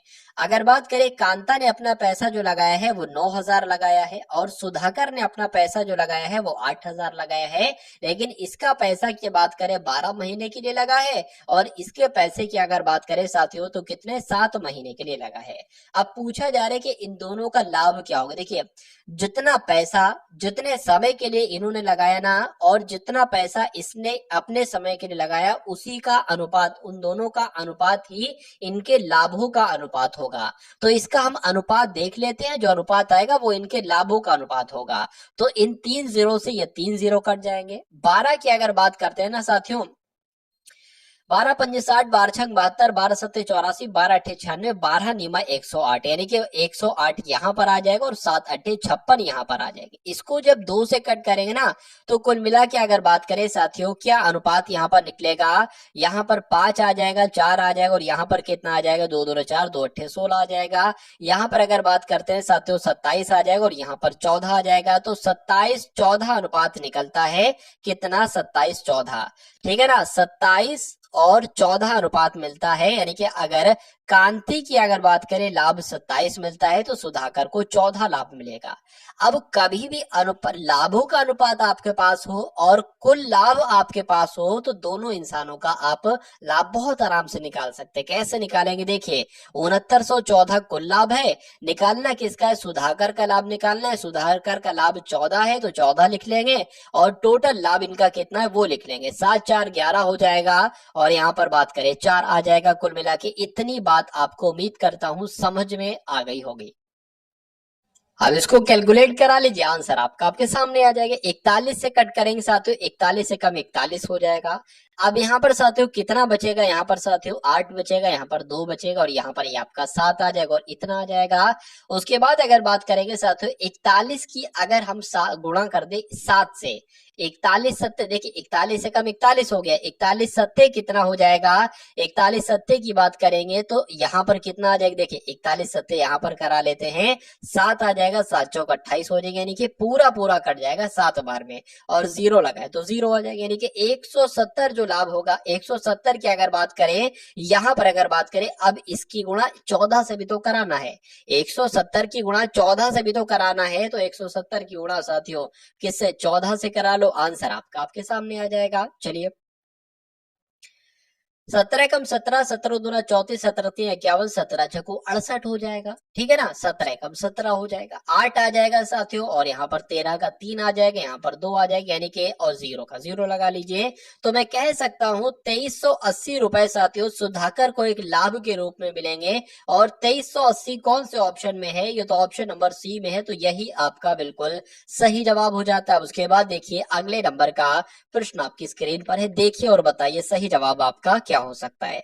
देखिए यहाँ पर अगर बात करें कि कितने समय में 3% वार्षिक 3% साधारण वार्षिक ब्याज की दर से 8,000 रुपए का ब्याज उतना ही होगा जितना कि 4% साधारण ब्याज की वार्षिक की दर से 5 वर्ष में 6,000 होगा। तो इसमें क्या है, कुछ नहीं है साथियों, एक फॉर्मूला आपको मालूम होना चाहिए, SI बराबर PRT बटे 100, ठीक है ना। तो देखिए यहाँ पर अगर बात करें कितने समय में, तो यहाँ पर समय एक तरीके से निकालना है, ठीक है ना। चलिए, तो यहाँ पर मूलधन कितना है, 8,000 है, मूलधन साथियों 8,000 हो जाएगा। मूलधन की बात करें कितनी दर लग रही है, तो 3% दर निकल रही है। उसके बाद पूछा गया है, समय पूछा गया है, और बटे में 100 आ जाता है, ये आपको भी मालूम होगा। यानी कि ये जो है ना साथियों, ये किसके बराबर है, ये इसके बराबर है, ऐसा कहा गया है, तो इसके बराबर है ये। अब यहाँ पर अगर बात करें 8,000 ब्याज का उतना ही ब्याज होगा जितना कि 4% साधारण वार्षिक ब्याज की दर से 5 वर्ष में 6,000। तो यहाँ पर मूलधन क्या हो जाएगा, 6,000 हो जाएगा। 4% वार्षिक दर से कितने समय के लिए, 5 वर्ष के लिए, बटे 100 यहाँ पर भी हो जाएगा। यहाँ पर अगर बात करते हैं ना साथियों, तो देखिए इस 100 से साथियों ये 100 कैंसिल हो जाएगा, इस 100 से आपका ये 100 कैंसिल हो जाएगा, यानी कि अब आपके पास जो आया है 8 × 24, यानी कि 240T बराबर यहाँ पर कितना आ जाएगा, 5 चौक आपका 20 आ जाएगा, 20 गुणा 60 कितना हो जाएगा, मैं कह सकता हूँ 1200 हो जाएगा। ठीक है, 1200 हो जाएगा। तो उसके बाद अगर बात करें साथियों, टी बराबर आपका क्या हो जाएगा, 1200 बटे 240, यानी कि जीरो से साथियों जीरो कट जाएगा। 12 एकम 12, 12 दूना 24, 2 से कट करेंगे 5 आएगा, यानी कि जो टी बराबर निकलेगा वो कितना निकलेगा, वो साथियों 5 वर्ष निकलेगा। और यही आपका बिल्कुल सही जवाब हो जाएगा, जो कि कौन से ऑप्शन में है, ऑप्शन नंबर सी वाले में। बहुत बढ़िया, वेरी गुड क्लास। अब उसके बाद देखिए अगले नंबर का साथियों क्वेश्चन आपके स्क्रीन पर आ चुका है। यहां पर अगर बात करें, कहा जा रहा है कि किसी टंकी को एक नल 25 मिनट में भर सकता है, जबकि दूसरा नल 50 मिनट में उसको खाली कर देता है। यदि दोनों नलों को एक साथ खोल दिया जाता है तो टंकी कितने मिनट में भर जाती है। मान लेते हैं साथियों, ए जो है ना, ये 25 मिनट में उसको भर देता है, भरने के लिए प्लस लगा देंगे। और बी की अगर बात करें, ये उसको खाली कर रही है और 50 मिनट में खाली कर देती है। तो सबसे पहले मैं करूंगा एक ऐसा नंबर जो 25 के पहाड़े में भी आए और 50 के पहाड़े में भी। कितने बार में आता है, तो 25 दुना 50 और 50 एकम 50। ठीक है ना। तो अब मैं कह सकता हूं कि ए एक दिन में 2 पानी भरता है, बी एक दिन में 1 पानी खाली कर देता है। टोटल पानी कितना है, टोटल पानी 50 है। पूछा क्या गया था, तो टंकी कितने मिनट में भर जाएगी, टंकी को भरना है। देखिए दोनों को एक साथ चलाया जाता है, यानी कि एक ही दिन में 2 पानी भरता है और 1 पानी खाली हो जाता है। तो मैं कह सकता हूं साथियों, एक दिन में 1 पानी ही भरता है, 1 लीटर पानी ही भरता है, मैं कह सकता हूं। तो 50 किलो पानी भरने में कितने दिन लगेंगे, या ऐसा, अच्छा मिनट यहाँ पर दे रखा है, सॉरी। देखिए ए 1 मिनट में 2 पानी भरता है और बी 1 मिनट में 1 पानी खाली कर देता है। अब इन दोनों को एक साथ चला दिया जाता है, तो मैं कह सकता हूं साथियों, ए दोनों चलाया जाता है ना, तो 2 पानी तो भर रहा है 1 मिनट में, 1 पानी खाली हो रहा है, यानी कि 1 मिनट की अगर बात करते हैं तो 1 मिनट में 1 लीटर पानी भरता है। तो जाहिर सी बात है 50 लीटर पानी है, तो 50 लीटर पानी साथियों कितने मिनट में भर जाएगा, 50 मिनट में भर जाएगा। तो कुल मिला के सही जवाब आपका जो जाएगा वो ऑप्शन नंबर डी, यानी कि 50 मिनट के साथ जाएगा। और जिनका भी आंसर यहाँ पर ऑप्शन नंबर डी 50 मिनट आ चुका है, तो बिल्कुल करेक्ट भाई, बहुत बढ़िया, वेरी गुड क्लास। अब उसके बाद देखिए अगला प्रश्न है कि एक समांतर चतुर्भुज एक पार्श्व 14 सेंटीमीटर है। समांतर चतुर्भुज का जो एक पार्श्व है वो 14 सेंटीमीटर, विपरीत पार्श्व से उनकी दूरी 16 सेंटीमीटर है। समांतर चतुर्भुज का क्षेत्रफल निकालिए। देखिए कभी अगर ऐसा क्वेश्चन आपके सामने आ जाए, ये आपके साथियों नंबर्स दे रखे हों और कहा जाए समांतर चतुर्भुज का एक पार्श्व इतना है और विपरीत पार्श्व से उनकी दूरी इतनी है, तो समांतर चतुर्भुज का क्षेत्रफल बताइए। तो कुछ नहीं करना है, दोनों नंबर को आपस में गुणा करा देना है। तो 14 की गुणा साथियों जब हम 16 से करते हैं तो 6 चौक आपका 24 है, यहाँ पर 8 आ जाएगा, यहाँ पर 14 आ जाएगा, 14 ये और ये, यानी कि 240 वर्ग सेंटीमीटर आपका सही जवाब आ जाएगा, जो कौन से ऑप्शन में, ऑप्शन नंबर बी वाले में है। बहुत बढ़िया, वेरी गुड क्लास। अब उसके बाद देखिए अगले नंबर का प्रश्न आपके स्क्रीन पर आ चुका है। ये क्वेश्चन साथियों फेवरेट है, आरआरबी का ये क्वेश्चन फेवरेट है, और ये क्वेश्चन साथियों आपके एग्जाम में पूछा ही पूछा जाता है, इसलिए बहुत ध्यान से इस टाइप के क्वेश्चंस को देखिएगा आप लोग। देखिए बहुत आसान लैंग्वेज में आपको समझाने वाला हूं इसको। एक थैली है, उसमें 25 पैसे के, 10 पैसे के, 5 पैसे के सिक्के पड़े हुए हैं। इसमें कहा गया अनुपात भी दे रखा है कि अगर 25 पैसे का सिक्का अगर एक है तो 10 पैसे के सिक्के 2 होंगे और 5 पैसे के सिक्के 3 होंगे, ऐसा कहा गया है। अगर कुल मान कितना है साथियों, तो यहाँ पर कुछ मिसिंग है। यहाँ पर अगर बात करें कुल मान कितना बताया जा रहा है साथियों, कुल मान की जो बात बताई गई है वो 0.30 बताई गई है। ठीक है ना, चलिए 30 बताई गई है। तो 5 पैसे के सिक्कों की संख्या क्या होगी, ये कुल मिलाकर आपसे पूछा जा रहा है। देखिए अब आपको कुछ नहीं करना है, सबसे पहले ये जो अनुपात लिखा हुआ है इसको हम लिख सकते हैं x अनुपात 2x अनुपात 3x, तो इसको लिख लीजिए। पहला काम आपको ये करना है, x अनुपात x 2x और 3x। अब मुझे एक बात बताइए, 1 रुपए में 25 पैसे के कितने सिक्के होंगे, 4 सिक्के होंगे ना, तो यहाँ पर क्या आ जाएगा, 4 आ जाएगा। यहाँ पर अगर बात करें 1 रुपए में 10 पैसे के कितने सिक्के होंगे, 10 होंगे ना, तो यहाँ पर 10 आ जाएगा। 1 रुपए में 5 पैसे के कितने सिक्के होंगे, 20 हो गए ना, तो यहाँ पर 20 आ जाएगा। और इनकी कुल रकम अगर इन सभी को जोड़ देते, क्योंकि इसमें कहा गया है कि कुल मान कितना है, 30 आता है, तो इनको जोड़ने पर साथियों कितना आता है, 30 आता है। अब उसके बाद देखिए इस 2 से साथियों ये 10 कटेगा, तो यहाँ पर 5 आ जाएगा। ठीक है ना। अब अगर साथियों बात करते हैं, देखिए अब यहाँ पर कुछ नहीं, यहाँ पर x है, यहाँ पर 5 है, तो अब इसकी ऐसा करो, गुणा करा लो। 5 की x से कराओगे तो 5x हो जाएगा। उसके बाद 4 की x से कराओगे तो 4x हो जाएगा। नीचे आपका क्या हो जाएगा, 4 पंजे आपका 20 हो जाएगा, प्लस आपका 3x बटे 20 हो जाएंगे, बराबर क्या आ जाएगा, 30 आ जाएगा। अच्छा देखिए यहाँ पर भी 20 है, यहाँ पर भी 20 है, तो एलसीएम हो जाएगा, यानी कि 20 यहाँ पर आ जाएगा, और ये आपका क्या हो जाएगा साथियों, ये आपका 9x हो जाएगा। 9x प्लस 3x बराबर 12x हो जाएगा, तो 12x बटे 20 बराबर 30 हो जाएगा।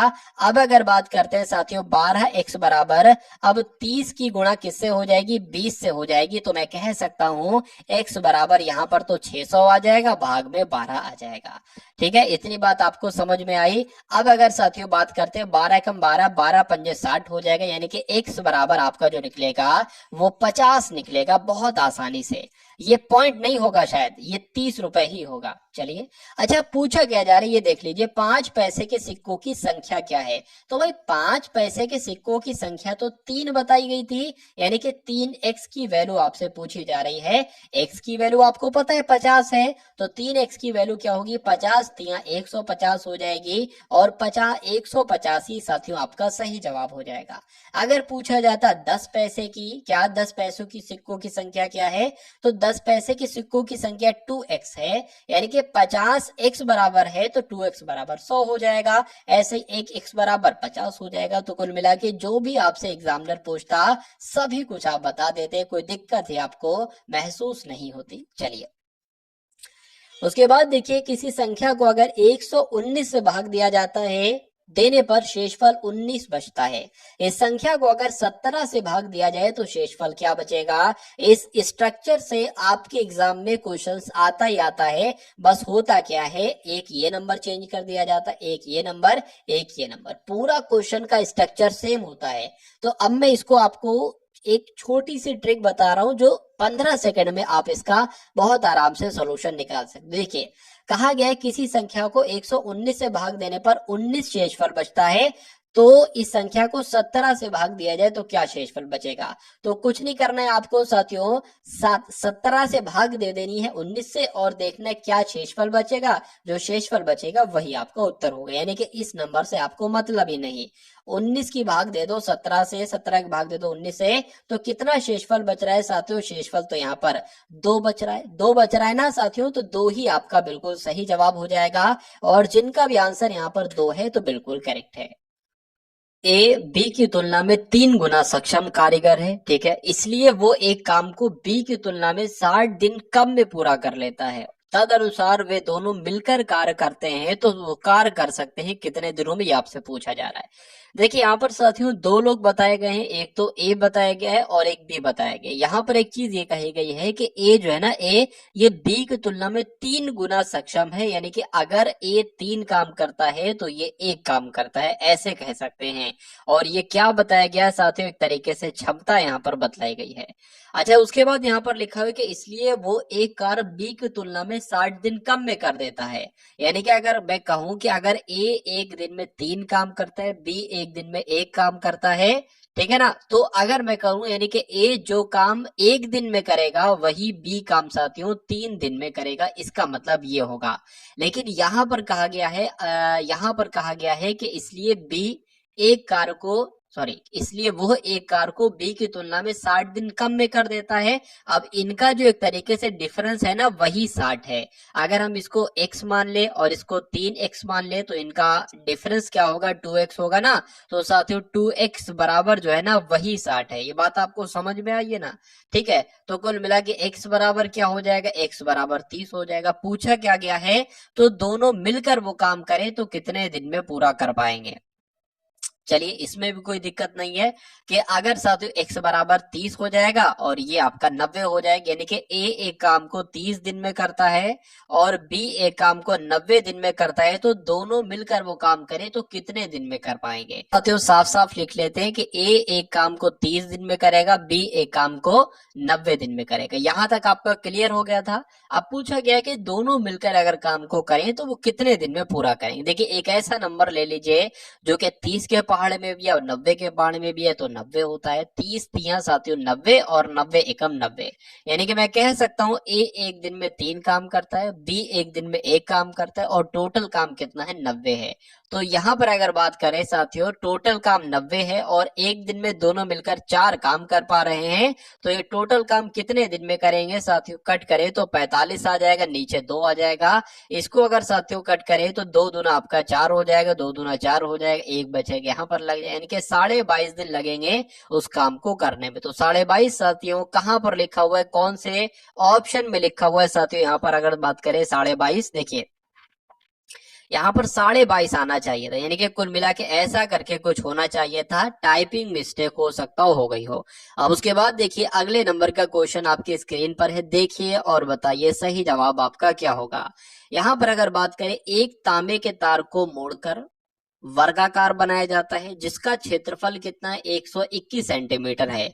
यदि उसी तार को मोड़कर एक वृत्त बनाया जाए तो उस वृत्त की त्रिज्या कितनी होगी। देखिए मान लेते एक तार है, ये क्या है, एक तार है, ये इस तार को मोड़कर एक वर्गाकार बनाया जाता है, यानी कि वर्ग आकार बनाया जाता है, एक वर्ग बनाया जाता है इस तार को मोड़कर।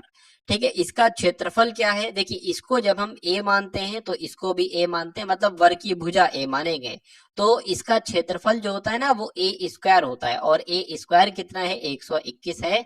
तो जब a स्क्वायर 121 है तो a बराबर 11 निकलेगा, बिल्कुल निकलेगा, यानी कि इसकी लंबाई 11 है, इसकी लंबाई 11 है, 11 है, 11 है। उसके बाद कहा गया है कि उसी तार को एक मोड़कर एक वृत्त, यानी कि इस तार को मोड़कर क्या बना लेते हैं, एक वृत्त बना लेते हैं। तो उस वृत्त की त्रिज्या आपसे पूछी जा रही है, क्या पूछी जा रही है, यानी कि r का मान आपसे कुल मिलाकर पूछा जा रहा है। देखिए इतना हम मान सकते हैं कि अगर बात करें मतलब एक तार को मोड़कर एक वर्ग बनाया जाता है, उसी तार को मोड़कर एक वृत्त बनाया जा सकता है, तो दोनों के परिमाप बराबर होते हैं।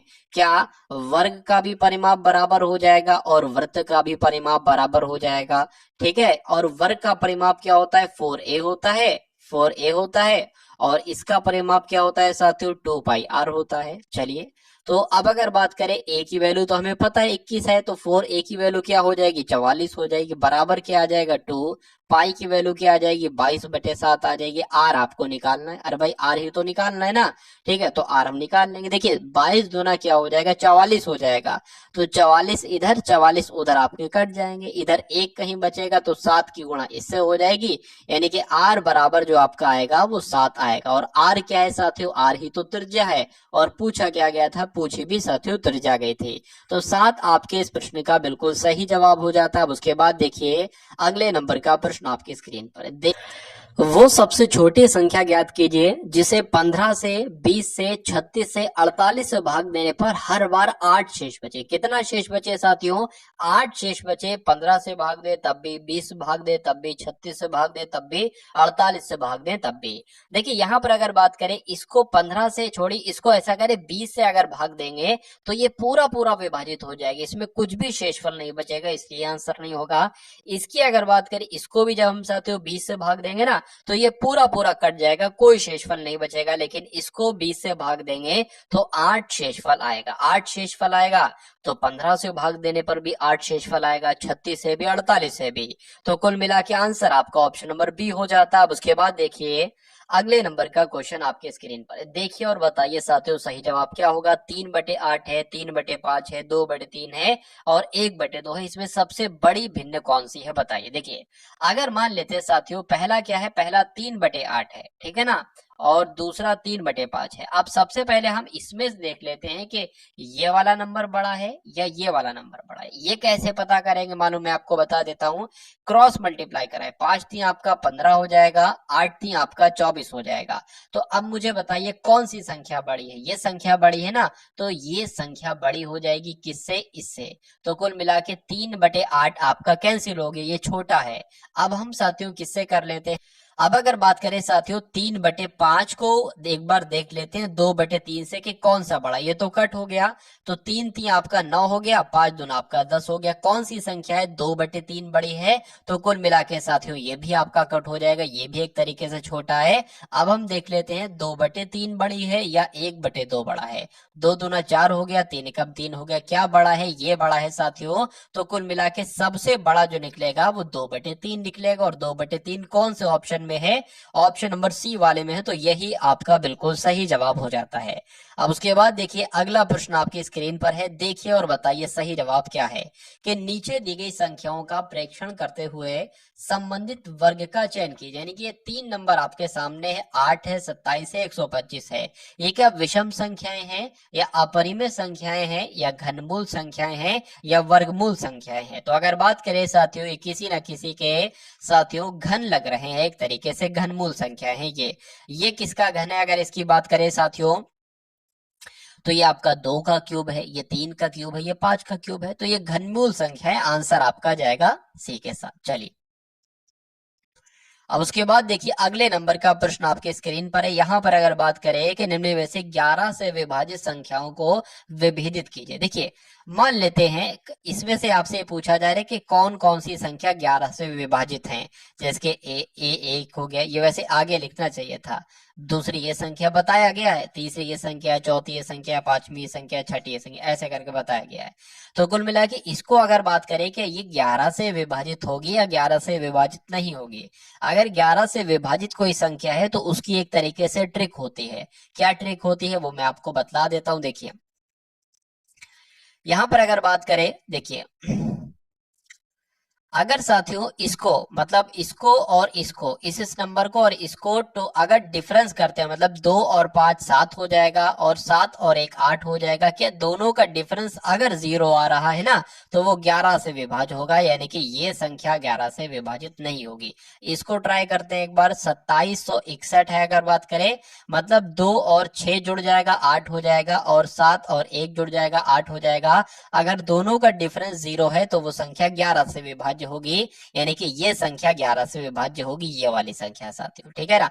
अब 2684 की अगर बात करें तो 2684 को भी देख लेते हैं। 2684 की अगर बात करें देख लेते हैं। 2 8 कितना हो जाएगा, 10 हो जाएगा।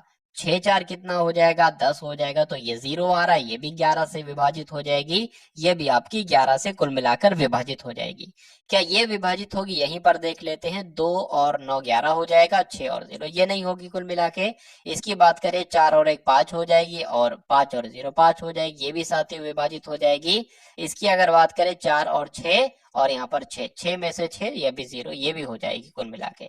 तो मैं कह सकता हूँ साथियों 2 3 2 3 5 6 2 3 5 6 कहां पर लिखा हुआ है, 2 3 5 6 साथियों ऑप्शन नंबर डी में लिखा हुआ है। तो यही वाली संख्या जो है ना ये क्या हो जाएगी साथियों, यही आपके विभाजित हो जाएंगे। उसके बाद देखिए अगले नंबर का प्रश्न आपके स्क्रीन पर देखिए और बताइए सही जवाब आपका क्या हो सकता है, बताइए। यहाँ पर अगर बात करें कि एक लड़के से किसी संख्या को 53 से गुणा करने के लिए कहा गया, गलती से उसने उस संख्या को 35 से गुणा कर दिया। मतलब एक संख्या मान लीजिए ये है, ठीक है, किसी संख्या को इस एक संख्या को 53 से गुणा करने को कहा, यानी कि 53 से गुणा करने के लिए कहा गया, लेकिन गलती से उसने उस संख्या को 35 से गुणा कर दिया। चलिए इस प्रकार उसका सही उत्तर से कितना कम आया, 1206 कम आया साथियों। गुणा की जाने वाली संख्या क्या थी आपसे पूछा जा रहा है। तो थोड़ा सा ध्यान लगाकर देखेंगे और आंसर तक आप पहुंच जाएंगे। ठीक है, मतलब उसने क्या किया है, उसने किया है इससे मतलब उस संख्या को 53 से गुणा करा दिया, कराना चाहिए था 35 से गुणा कराना चाहिए था। लेकिन अब अगर बात करें इन दोनों का जो डिफरेंस बताया गया है, अंतर बताया गया है 1206 एक तरीके से बताया गया है। तो 53x में से 35x जाएगा, कितना x बचेगा साथियों देख लेते हैं। x तो बचेगा, 13 में से 5 जाएगा साथियों, 8 बचेगा, और 4 में से ये इतना बचेगा, तो कुल मिला के 1206 आपका राइट आंसर है। राइट आंसर अभी थोड़ी ना, x बराबर 100 बात करें 1206 बटे क्या आ जाएगा 18, यहाँ पर कुल मिलाकर आ जाएगा। ठीक है ना। अगर बात करें 6 3 18 हो जाएगा, 6 दूना 12, 0 6 कम 6 हो जाएगा। अगर बात करें 3 6 18, 3 से 21 हो जाएगा, यानी कि x बराबर जो आएगा वो 67 आएगा। और x क्या था, x वो संख्या थी जिससे गुणा किया जा रहा था, और पूछा भी यही था आपसे कि गुणा की जाने वाली संख्या क्या है, तो 67 है। आंसर आपका बी के साथ जाएगा। एक व्यक्ति 2 घंटे में धारा के अनुदिश 26 किलोमीटर नाव चला सकता है, किंतु धारा के विपरीत वह केवल 14 किलोमीटर नाव चला सकता है। धारा की चाल आपसे पूछी जा रही है साथियों। देखिए, एक व्यक्ति 2 घंटे में धारा के अनुदिश 26 किलोमीटर नाव चला सकता है, यानी कि मैं कह सकता हूँ 1 घंटे की जो चाल की स्पीड होगी ना साथियों, मतलब चाल कितनी होगी 13 होगी। यार भाई ये 2 घंटे की लिखी है, तो 13 किलोमीटर मैं कह सकता हूँ, यानी कि जब वो धारा के साथ साथ जाता है, यानी कि जब वो अनुदिश जाता है धारा के साथ साथ, तो वो 13 किलोमीटर प्रति घंटा की स्पीड से जाता है। लेकिन जब वो साथियों क्या धारा के विपरीत जा रहा है, क्या जा रहा है, चाहते हो धारा के विपरीत जा रहा है। अब ये भी साथियों 2 घंटे की है, तो 1 घंटे की चाल क्या होगी, 7 किलोमीटर प्रति घंटा होगी। अब साथियों आपसे धारा की चाल पूछी जाए और आपने धारा के अनुदिश भी चाल निकाल ली, धारा के विपरीत भी चाल निकाल दी, यानी कि जब धारा के साथ साथ जा रहा हूँ नदी में तो 13 किलोमीटर प्रति घंटा की स्पीड से जा रहा हो, लेकिन जब वापस आ रहे हो साथियों तो 7 किलोमीटर प्रति घंटा की स्पीड से आ रहे हो, तो आपको क्या करना है साथियों, इन दोनों को एक तरीके से क्या करना है, घटाना है, यानी कि 13 माइनस 7 बटे 2 से भाग देना है। आपकी क्या निकल आएगी, धारा की चाल निकल आएगी।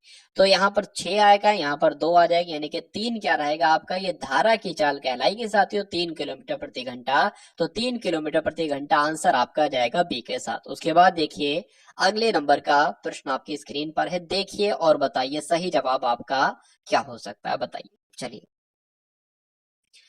देखिए यहाँ पर अगर बात करें, एक टेलीविजन तथा धुलाई मशीन में से प्रत्येक को 12,500 में बेचा जाता है। यदि टेलीविजन को 30% लाभ पर तथा धुलाई मशीन को 30% हानि पर बेचा जाता है, तो कुल सौदे पर क्या हुआ, लाभ हुआ या हानि हुई। लाभ हुआ कितना हुआ, हानि हुई कितनी हुई। तो कुल मिला के देखिए ऐसे इसी स्ट्रक्चर का, सेम इसी स्ट्रक्चर का क्वेश्चन आपसे एग्जाम में हर बार पूछा जाता है। बस यहाँ पर टेलीविजन लिखा हुआ है, यहाँ पर धुलाई मशीन लिखा हुआ है, कुछ और चीजों के नाम यहाँ पर लिख दिए जाएंगे, और यहाँ पर एक कहा जाएगा कि प्रत्येक को जो बेचा जाता है 10,000 में, 15,000 में, 12,000 में बेचा जाता है। अब एक को बेचने पर लाभ होता है, वो 30% कह दे, कितने प्रतिशत भी कह दे, और दूसरी चीज को बेचने पर हानि होती है। तो आपको इससे कोई मतलब नहीं होना चाहिए, ये प्रतिशत सेम प्रतिशत होगा, आपको उसी प्रतिशत का स्क्वायर कर देना है, भाग दे देनी है 100 से, बस इतना काम आपको कराना है। 30 का स्क्वायर यानी कि 30 गुणा 30, और 100 यहाँ पर 100 आ जाएगा। अच्छा एक बात और मैं आपको बता दूं, अगर आपसे ऐसा सवाल कहा जाए ना और कहा जाए 30% का लाभ होता है पहले वस्तु बेचने पर, दूसरे वस्तु बेचने पर उतने प्रतिशत की हानि होती है, तो हमेशा क्या होगी इस प्रश्न में, इस प्रकार के प्रश्न में हमेशा हानि होगी। तो इन 2 जीरो से ये 2 जीरो कट जाएंगे, 9% बचेगा, और 9% क्या होगा, 9% हानि होगी। तो कहां पर साथियों ऐसा ऑप्शन है, ऑप्शन नंबर बी में है, और यही आपका बिल्कुल सही जवाब हो जाता है। उसके बाद देखिए अगले नंबर का प्रश्न आपकी स्क्रीन पर, यदि एक वर्ग के विकर्ण की लंबाई 20 सेंटीमीटर है। देखिए वर्ग क्या होता है, वर्ग ये होता है, विकर्ण क्या होता है, विकर्ण ये होता है, यानी कि इसकी लंबाई जो दी गई है वो 20 दी गई है। तो इसका परिमाप आपसे पूछा जा रहा है साथियों, इसका परिमाप क्या होगा बताइए। चलिए देखिए वर्ग का विकर्ण का एक फॉर्मूला होता है, वर्ग का विकर्ण का एक फॉर्मूला होता है, क्या होता है साथियों, a√2 होता है, a√2 होता है। अच्छा यहाँ पर वर्ग के विकर्ण की लंबाई दे रखी है 20 है, यानी कि 20 बराबर क्या हो जाएगा, a√2 हो जाएगा। अगर a की बात करें तो a की वैल्यू क्या आ जाएगी, 20 बटे, ठीक है ना, 20 बटे √2 यहाँ पर साथियों कुल मिलाकर आ जाएगी। ठीक है, इतनी बात आप समझ गए होंगे। चलिए अब अगर साथियों यहाँ पर बात करें, अब इसके बाद यहाँ पर हम लोग क्या कर सकते हैं। अब अगर बात करें इसका क्या पूछा गया है साथियों, देखिए इसका परिमाप पूछा गया। परिमाप मतलब क्या होता है, मान लेते हैं साथियों ये ए है तो ए ये हो जाएगा, ए ये हो जाएगा, ए ये हो जाएगा, ए ये हो जाएगा, तो 4a इसका क्या हो जाएगा, परिमाप हो जाएगा, ठीक है ना। परिमाप इसका क्या हो जाएगा, परिमाप इसका हो जाएगा 4a। तो a की तो वैल्यू हमें पता है 20/√2 है, ठीक है। परिमाप निकालने के लिए इसकी 4 से गुणा करा देंगे, परिमाप आपका निकल जाएगा, यानी कि 20/√2, 20/√2 गुणा आपका क्या आ जाएगा 4 कुल मिलाकर यहाँ पर आ जाएगा, ठीक है। इतनी सी बात साथियों आप लोग उम्मीद करता हूँ समझ गए होंगे। अब देखिए क्या करना है, देखिए यहाँ पर लिखा हुआ है 20, यहाँ पर लिखा हुआ है साथियों √2। अगर इसकी हम जब बात करते हैं, किसकी बात करते हैं, तो इसको हम 2 गुणा में बदल सकते हैं, बिल्कुल साथियों बदल सकते हैं 2 गुणा में, ठीक है। अब अगर बात करें 20/√2, यहाँ पर 1 तो 2 लिख देंगे, और अब हमें इसको हटाना है ना, तो इसको हम 1 2 की जगह पर क्या लिख सकते हैं, √2 बिल्कुल लिख सकते हैं, 1 2 की जगह पर √2 लिख सकते हैं। अब इस √2 से ये √2 आपका कैंसिल हो जाएगा, 20 दूना आपका 40 हो जाएगा और √2 हो जाएगा, यानी कि 40√2 आपका आंसर आ जाएगा। तो 40√2 के ऑप्शन में है तो बिल्कुल है, इसलिए आंसर आपका जाएगा ऑप्शन नंबर ए के साथ। देखिए वैसे आंसर आपका यहीं पर हो जाता, आंसर आपका यहीं पर हो जाता, लेकिन इस टाइप का आंसर दे नहीं रखा था कि बटे में √2 हो, तो इसलिए हमें ऐसा करके एक कट करना पड़ा आंसर लाने के लिए। उसके बाद देखिए अगले नंबर का प्रश्न आपकी स्क्रीन पर है, देखिए यहाँ पर अगर साथियों बात करते हैं, देखिए जरा और बताइए क्या इसका सही जवाब हो सकता है कि साधारण ब्याज की किसी दर से 2005 वर्ष में 2600 हो जाता है, यदि ब्याज की दर पहली दर से 3% अधिक हो जाए तो उतने ही समय में उतनी ही धनराशि कितनी हो जाएगी। देखिए साधारण ब्याज की किसी दर से 2000 रुपए क्या कहा जा रहा है साथियों, देखिए यहाँ पर अगर साथियों बात करें तो सबसे पहले आप एक काम करते हो, एक काम क्या करो, देखिए पी भी आपको दे रखा है, पी कितना दे रखा है 2000 आपके पास पी है, आपके पास टी भी दे रखा है 5 वर्ष है, और कितना वर्ष में इतना हो जाता है साधारण ब्याज की किसी दर से, मतलब ए भी दे रखा है आपको कितना है 2600 कुल मिलाकर है। तो एसआई तो खुद ही पता चल जाएगा, अरे भाई 2000 था 2600 हो गया तो एसआई 600 तो आया, 600 तो आया कुल मिला के साथियों, 600 यहाँ पर कुल मिलाकर आ गया। अब कमी किसकी है, आर की कमी है, तो आर निकाल लो पहले। आर अगर बात करें क्या होता है साथियों, एस आई गुणा 100, एस आई गुणा 100 पी इंटू टी होता है। अब एस आई कितना है 600 है, गुणा 100 लग जाएगा, बटे पी क्या है, पी आपका साथियों 2000 है, और टी क्या है, टी आपका 5 है। तो कुल मिला के ये 3 0 यहाँ से, ये 2 0 यहाँ से, ये 1 0 यहाँ से, 2 की बात करें ये कट होगा 30 आ जाएगा, इससे कट करेंगे 6 आ जाएगा। कुल मिला के आर बराबर जो निकलेगा वो 6% निकलेगा, आर बराबर जो निकलेगा वो 6% निकलेगा। इसमें कहा गया है कि यदि ब्याज की दर दर से 3% अधिक हो जाती है, यानी कि ब्याज की दर 3 अधिक हो जाती है, यानी कि अब हम ब्याज की दर 9% रखेंगे कुल मिला के, ऐसा कहा गया है। तो उतने ही समय में उतनी ही राशि कितनी हो जाएगी, ये आपसे कुल मिलाकर पूछा जा रहा है। देखिए तो यहाँ पर अगर साथियों बात करें हम लोग, वो उतनी ही धनराशि कितनी हो जाएगी, ये कुल मिलाकर आपसे पूछा जा रहा है। तो यहाँ पर अब हमें एसआई निकाल लेना चाहिए। एसआई बराबर क्या होता है, एसआई निकालेंगे ना, और फिर पी तो आपके पास है मूलधन है, तो एसआई प्लस मूलधन जोड़ देंगे, हमें वो धनराशि मिल जाएगी। तो पी आर टी बटे 100 होता है साथियों। पी कितना है, पी तो हम वही रखेंगे 2000, पी वही रखेंगे साथियों 2000। आर कितना, अब आर हम 9 रखेंगे, और टी कितना था साथियों 5 वर्ष था। अब अगर बात करते हैं साथियों 2 0 नीचे, 2 0 से ये 2 0 कैंसिल हो जाएंगे, 9 पंजे 45 हो जाएंगे, 45 दूना आपके 90 हो जाएंगे, यानी कि कुल मिला के साथियों 900 आ जाएगा क्या, एसआई। और ए निकालना है ना, वो धनराशि कितनी हो जाएगी वो निकालना है, तो 2000 मूलधन था, 900 आपका ये हो जाएगा, तो कुल मिला के साथियों 2900 आपका वो धनराशि निकल कर आ जाएगी। 2900 कौन से ऑप्शन में है, ऑप्शन नंबर सी वाले में। और ए किसी काम को 40 दिन में करता है और बी उस काम को साथियों 20 दिन में करता है, ठीक है। तो दो लोग हैं साथियों, ए की अगर बात करें तो किसी काम को 40 दिन में करता है, और बी की अगर बात करें किसी काम को 20 दिन में करता है। ए द्वारा आरंभ करके वो बारी बारी से एक एक दिन कार्य करते हैं, किस दिन कार्य पूरा होगा ये आपसे कुल मिलाकर पूछा जा रहा है। देखिए सबसे पहला काम हमें ये करना होगा, एक ऐसा नंबर लेंगे जो 40 के पहाड़े में भी आए और 20 के पहाड़े में भी आए, तो 40 से कम 40 और 20 गुना आपका हो जाएगा ये। यानी कि ए एक दिन में एक काम करता है, बी एक दिन में दो काम करता है और टोटल काम 40 है। इसका मतलब ये होता है साथियों। अब यहाँ पर कहा जा रहा है कि ए द्वारा आरंभ करके बारी बारी से एक एक दिन कार्य करते हैं, यानी कि एक दिन ए करेगा फिर दूसरे दिन बी करेगा। तो 2 दिन में साथियों कितना काम हो पाएगा? 2 दिन में कितना काम हो पाएगा? 3 काम हो पाएगा। काम कितना करना है? 40 काम करना है। तो अगर साथियों इसकी 10 से गुणा कराई जाए यानी कि 30 काम हो गया। क्या कितना काम हो गया? 30 काम हो गया। 10 से गुणा कराएंगे ना तो इसकी भी साथियों एक तरीके से 10 से ही आपको क्या कराना पड़ेगी? एक तरीके से गुणा कराना पड़ेगी। ठीक है, या ऐसा करो 30 तो कम लग रहा है, ठीक है 30 कम लग रहा है, इसकी 12 से गुणा करो तो थोड़ा सा नजदीक आप पहुंच सकते हो। 12 से अगर गुणा कराई जाए तो नजदीक पहुंच सकते हो। यानी कि अगर साथियों 12 से जब हम इसकी गुणा कराएं तो 12 कम 12 24 36 हो जाएगा। तो यानी कि 3 से गुणा कराने पर 36 काम आपका हो गया है। 36 काम आपका हो गया है। इसकी भी 3 से गुणा कराना होगी साथियों, ठीक है ना। यहाँ पर मैं 12 लिख देता हूँ, 3 आ गया पता नहीं कैसे। तो 12 3 36 यानी कि 36 काम हो गया है। यहाँ पर भी 12 लिखना होगा 24 दिन में, यानी कि मैं कह सकता हूँ 24 दिन में जो काम हुआ है वो 36 काम हुआ है।